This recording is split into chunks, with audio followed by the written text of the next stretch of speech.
na tumutugtog sa resto at kainan. Para kang batang napulot sa putika na kahit paliguan at bisa mo sa anong klaseng paraan, mas madumi pa rin tignan sa talampakan ng sapatos ni Crazy One matapos magtanim ng puno sa Erawan tuwing peste ng Kagiban.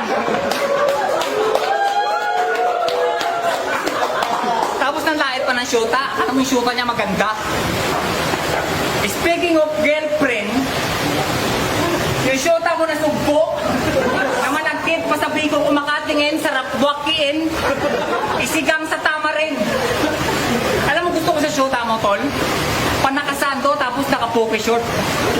Hindi kami magkakilala, pero pinakain niya ako sa Abad Santos Court. Pinakain niya ako sa Abad Santos Court.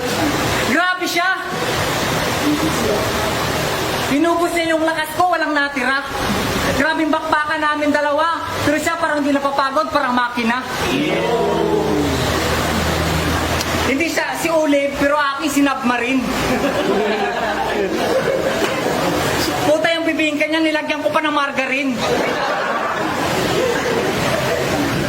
Hindi ako traitor, pero tinira ko patalikod. Habang yung cook niya nakapusod. Hindi ako traitor, pero tinira ko patalikod. Sabay patong sa likod. Habang nakapusod. Kaya bet, ingatan mo yung syuta mo, siya nasusunod.